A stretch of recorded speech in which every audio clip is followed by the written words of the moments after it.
Arrival of 5,000 Philippine troops greeted by gun attacks from Malaysian troops. Hello, everybody. Welcome to my YouTube channel Net Military. Please subscribe my channel and click on the bell icon. Thank you very much.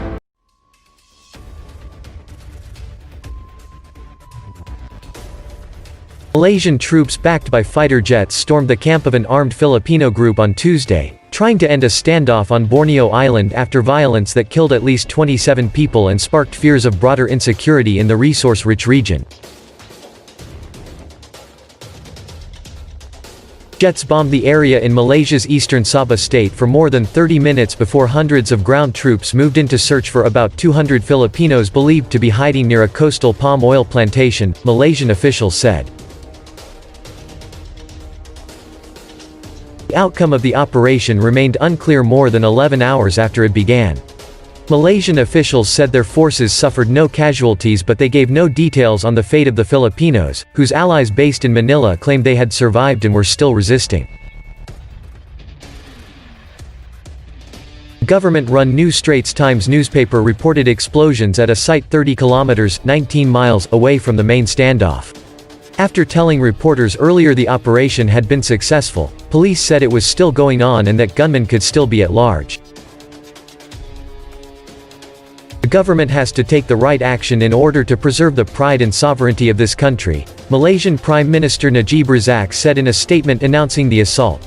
The group is demanding recognition and an increased payment from Malaysia for their claim as the rightful owners of Sabah, part of Borneo Island in which the Sultanate leased to British colonialists in the 19th century. Malaysia has refused the demands and Manila has repeatedly told the group to put down its weapons and come home. But the violence has sparked a political crisis ahead of elections in both countries. Each government says it is investigating allegations of opposition involvement. Najib, who faces a tough election within weeks, has come under pressure to take a firm stance against the group, which arrived by boat about 3 weeks ago claiming to be descendants of the southern Philippine Sultanate of Sulu.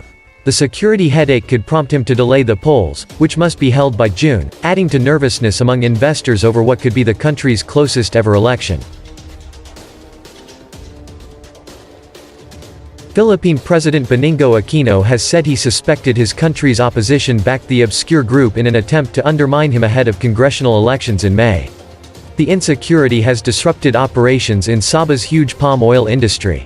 Prolonged trouble could dampen growing investor interest in energy and infrastructure projects in the state, although the main oil fields are far from the standoff.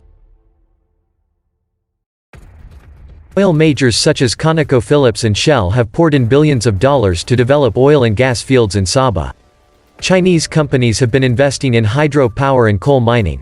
The violence, which is occurring close to popular diving spots, could also hit tourism. The U.S. Embassy in Malaysia issued a statement on Tuesday advising against travel to the affected area. 2 policemen were killed along with 12 militants when Malaysian security forces tried to tighten a cordon around the group on Friday. That sparked more violence over the weekend. Aquino has come under pressure from opponents for supporting Malaysia's rejection of the group's claim to Sabah, which remains a dormant Philippine policy goal. He in turn has suggested the political opposition encouraged the intrusion as a way of undermining a historic peace deal signed with Muslim rebels last year, calling it a conspiracy. Sulu is a Philippine island chain that lies between Sabah and the Philippines' Mindanao Island. The Sultan's family, the Kirams, are traditional rulers, with no formal political powers. The family of Sultan Jamalul Kiram could not possibly have settled on this course of action alone, Aquino said on Monday. All those who have wronged our country will be held accountable. The Philippines has asked for a Philippine Navy vessel to be allowed to provide humanitarian, medical and consular assistance and to take the armed group home. For Malaysia, the crisis is complicated by the illegal immigration of Filipinos to Sabah, whose population has more than quadrupled since the early 1970s. The Philippine government says about 800,000 Filipinos now live there. Sabah residents have been transfixed in recent weeks by a public inquiry into allegations that illegal immigrants were handed identity cards by the ruling United Malays National Organization (UMNO) in a citizenship for votes scheme.